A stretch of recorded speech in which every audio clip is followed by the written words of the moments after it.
What is going on, everybody? Welcome back. And this episode today is because of a person named Scott Simpson on Twitter. He put up a picture right here talking about, hey, if you know, you know. Basically, you're like you know what's up. And it's a picture of a hockey puck with the Quebec Nordique symbol on it. And it started making me thinking, where I'm like, hey man, had the Nordics not moved to Colorado, Patrick Wall would have never been traded. He wasn't allowed to be traded. That was in his contract from the Canadiens. That was their rival. You would have Peter Forsberg would have still been there. They never would have went to Colorado, won the Stanley Cup.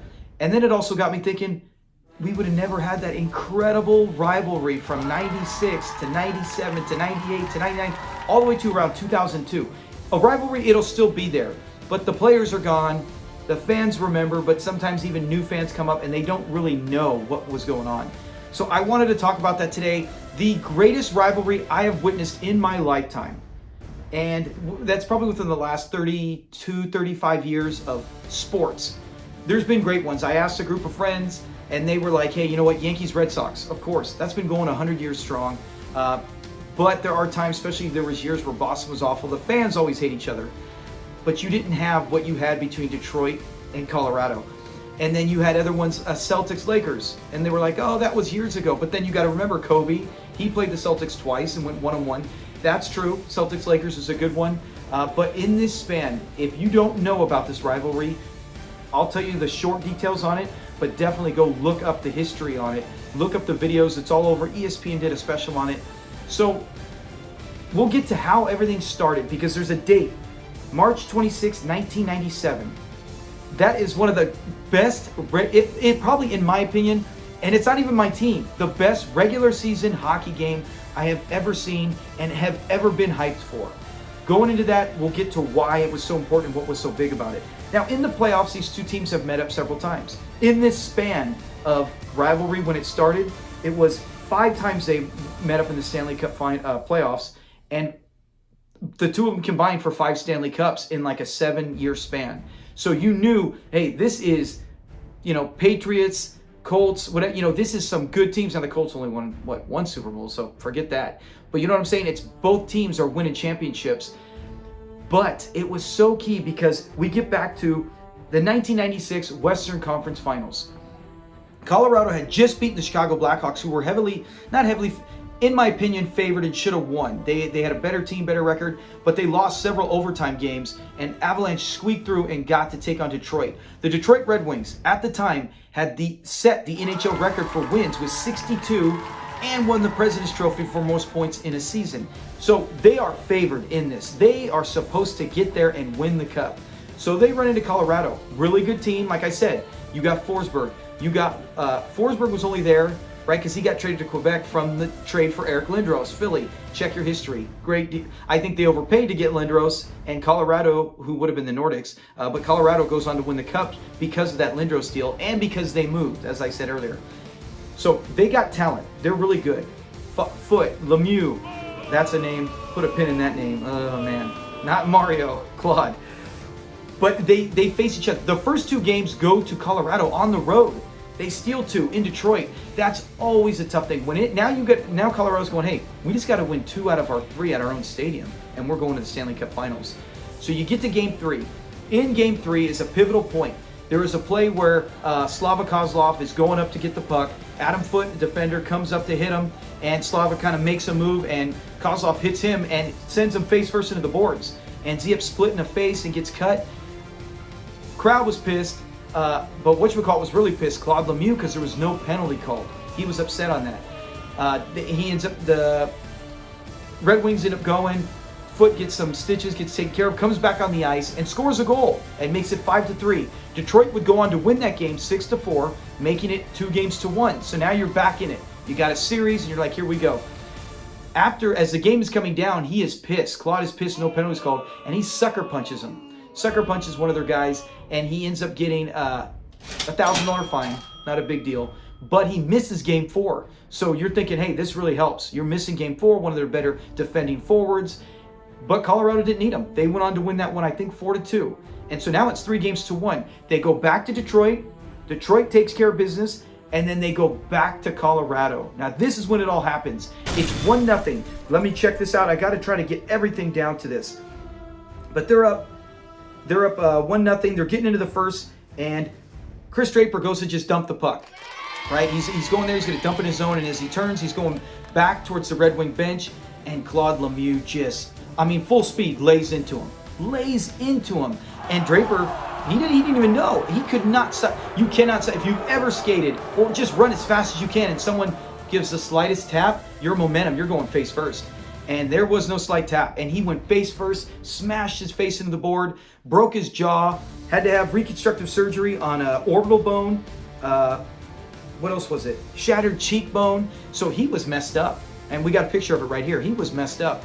And at the time, McCarthy, they're helping him. They're getting him off. He's bleeding. He's bad. They get him off the ice. And they don't know the extent of how bad it is. He ends up going to the hospital. But they go there, they play the game, and the Avs win. They win it. They win the Western Conference Finals. And to this day, even for me, even if I didn't know the extent, you got to show sportsmanship. So tip of the cap to the Red Wings, because they did.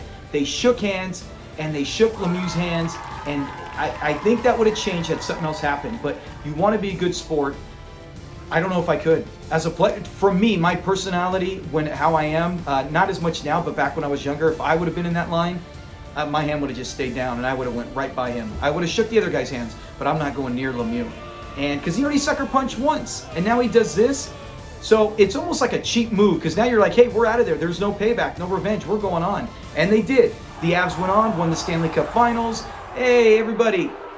Congratulations. You're a dirty player. You're a cheapskate. By the way, Claude Lemieux multiple times have been voted one or two the dirtiest player in hockey. So I always liked the guy in New Jersey. I thought he fit with that team. I didn't realize that he was a dirty player. But, that Devils team was like that. But here in Colorado, when I saw him more, yeah.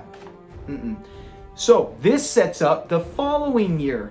Okay, this is what we were talking about. What sets up so big about the March 26, 1997. So, as they're done, before we get to the finals, after the handshake line, Dino Ciccarelli, if you know anything about him, you know he is a bad mother. Dino Ciccarelli, afterwards, they found out the injuries to Draper. He had to get flown back. They had to make sure he got clearance. The pilots had to check on him. It was serious. And Dino was pissed. He's like, man, I shook hands with that guy. I shook hands with that fool. I am beyond pissed. He was so mad. So you got to think, they got to sit the whole offseason, and they had to watch those fools win the cup and hoist it. Man, that is fuel in the fire. Now we get to the following season, revenge year. Now, at this point, though, they face each other 4 times per year. The first 3, not any big incidents. The first 2, Claude Lemieux doesn't even play, right, because of an injury, abdominal injury or something. Then the 3rd game he plays, and he gets limited ice time, and it seemed like they were kind of reserved and holding him back. Now, this is where it gets good. The 4th game, March 26, 1997. That is where Detroit was like, hey, we are not holding back. Scotty Bowman showed things to the team. He said, look at this. Look what he did. Look, this was Bowman, one of the greatest, if not greatest coaches of all time. He used what happened to Draper as motivation, which I don't know if he did the other games. Maybe not. Maybe he was saying, that's it. Claude's here. We're getting close to the playoff time. Let's see some backbone. Let's see some fight. And did they ever? In this game, as they come out, it's in the first period. They're going. You're getting hits. Guys are hitting here. Let me read some of the guys. You had Maltby, Forsberg, Larionov, all with big plays and big hits. And the key one is when it goes down, where it goes, there was a hit, and afterwards, once Forsberg hit one of the guys by the bench, and when he did that, the refs kind of scuttled to that. Well, the other players are kind of grabbing, and Shanahan, or Darren McCarty he's their main guy. McCarty's being kind of held. Shanahan comes from foot and frees him. He kind of says, hey, do your thing. Release the lion. And McCarthy goes right for Claude Lemieux. And he drills him upside the temple. And Claude crumbles like a house of cards. And you'll see the photo here. And he just pounds him. And once he goes down, he keeps hitting. He's not going, none of this fair stuff. The refs are busy taking care of it. And it is beatdown time. And if you're a fan watching this, I am, like I said, none of these teams were mine, but I was so pissed at Colorado. I think anyone who was a sports fan or hockey fan and if you're not from Colorado or rooting for them, was cheering for the Red Wings. It was like the rest of the country again, and Detroit against Colorado, it felt like, because man, it was like Rocky, and now he's coming back, and he's punching him, and then other fights are breaking out, right? And then what happens is that Patrick Waugh, who's like, Screw this. He's I'm not going to let my guy get pounded. He goes flying over to try to get in, and Shanahan gets him. And I love Brandon Shanahan. And I'm not a Red Wings fan. I'm a Ducks fan. And like I said, before the Ducks existed, I was a Blackhawks fan before they moved to out here where I live. And like, they don't get along with Detroit. Neither team does. So I am not a Red Wings fan. But I was at that time cheering for them. But Shanahan, I loved him. He was one of the best players, fisticuffs, and could score. And he's fighting it. And then Mike Vernon, he had been a letdown in Detroit because he had come there because he won a Stanley Cup with the Flames. And it was his team. And when he came there, he had some good seasons, and they made some good playoff runs. But Detroit was always looked at as being soft. Hence the reason they traded for Brendan Shanahan.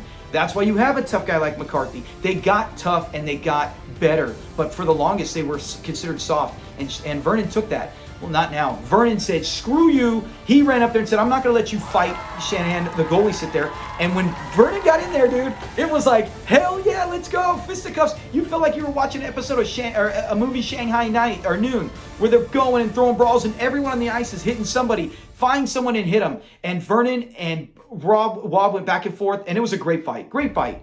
Now, Waz all busted up because he had to fight Shanahan. Then he got Vernon. Vernon won the better of that. And I'm telling you right now, when he won that fight, he won the day. He won his starting job back. It was Chris Osgood team. Chris Osgood took over throughout earlier in the year, and after the performances from the previous year, it felt like Vernon was older. He had still skill, but he just wasn't the spark plug. And Osgood was the calm guy who can go and be consistent. But at this point, dude, the Joe Louis Arena was blowing up. And it was Vernon who stood up and took that. And when you saw Vernon and you saw McCarthy and you saw Lemieux go down, there is not a person alive that would have bet Colorado would win anything else in this series. Now, the Red Wings, everybody went back. They thought they were going to get... Mike Vernon was in the locker room thinking, hey, I'm done. I'm going to be kicked out. And the refs came in and said, hey, no, get your stuff on. You're playing. So Vernon was still playing. So they go out to the game. Let me read this exactly what it was. Oh, let me get to one more point. So I got to double check my notes. After he's getting beat down, Draper actually drags Claude Lemieux, right? Think of it like a lion dragging his corpse, his meal. He's dragging him right by the bench, the Red Wings bench where Chris Draper was standing. And he's basically saying, look, here we got him. We got it. This is payback. I don't know if Draper said anything to him, but I can tell you this. Up to this point, Claude Lemieux had not apologized. He never apologized to Chris Draper. He never did it publicly. I mean, talk about digging your heels in. Bro, you won the cup. Say sorry. That was a cheap, dirty play. But no, he doesn't. So, here you go. I'll drag you. You know, it's almost like a cat when they catch a bird and kill it to your front door. McCarthy did it. And that was so satisfying for any sports fan. And like I said, no rivalry. The Yankees, the football ones, all of them. There are great rivalries. I'm not saying there's not. I love them. I've been part of them. You know, as a Ducks fan, we hated the Coyotes through the trade, through everything that happened with Coyotes. Still don't like them. They're still my favorite team to hate. So there are rivalries still, but nothing in my lifetime has been this intense. And anytime I have a comment with it, I tell people the rivalry that's the best is the one that drew blood and drew stitches. And in this game, let's see, do I have them right here? They had 18 fights. Okay, after that period, they came out. In the second period, they had 5 more fights. 148 penalty minutes in this game. That is some freaking bad blood. As we get to it, like I said, second period saw 5 fights, 78 penalty minutes just in the second period alone, and 2 game misconducts. I mean, they're saying, let's get it all out. We're not holding nothing back. And the fact that it's in Joe Louis for their fans, way to go, Detroit. I mean, you rose, and I can still remember watching this game like we're talking to you right now, man, and I was heated. I was pumped. I was loving it. Now, the Rings are losing 5-3 early in the third, but they score 2 goals in a 24-second span. 2 goals. Bam, bam. I think one of them went off Wall's skate to make it 5-5. You can't, and to me, that's what is the staple, the stake in Dracula's heart, is that you have to win this game. You've won the battle, but you have to win the war. Okay, you lost it the year before. You cannot lose this game and get swept going into the playoffs going, man, even when we kicked the crap out of them, we couldn't win. And Detroit rose to the occasion. And who better than Shanahan to force a turnover in mid-ice on stupid Claude Lemieux? Forced turnover, gets it up, they send it up, and the guy who took out Lemieux scores the game-winning goal. Darren McCarthy scores it. bam, nails it. Red Wings win, and you felt like that was a playoff game. You felt like they were up 1-0, if not eliminated the Avs in that series. Gosh, I miss it. Gosh, I miss rivalries like this. I just don't see it anymore. I mean, like I said, you always have teams you hate, but with the great sportsmanship, you need some dirtbags. And when you get guys like Claude Lemieux, that's how you get rivalries. If everybody is walking around like Mike Trout, you're not going to have any rivalries because nobody talks, nobody says nothing. It's, hey, good game. That is great sportsmanship. But nothing to me, especially when it's not involving my team and I'm this invested in it, is as good as a great rivalry. And this is the best I've ever witnessed. Comment below if you experienced this, if you remember this. If you have not, go watch highlights on it and relive it because it's better than anything I can describe it as. So finally, in the Western Conference Finals, they meet up. And Crawford, the head coach, there's a scene where Crawford's yelling in, I think it was game three or four, yelling through the glass at Scotty Bowman, and he's saying all these things, and Scotty Bowman, classic Bowman, great line. He sits there and says, "I knew your father before you did, and he would be embarrassed with the way you're acting." Oh, dang. I mean, even the coaches were getting into it. And the Red Wings went on to win this one. I want to say they won that game that I'm talking about 6-0. They went on to win the series 4-2. 4-2, payback. And at the end, the handshake line, Chris Draper does not shake Claude Lemieux's hand. He doesn't, and I wouldn't either.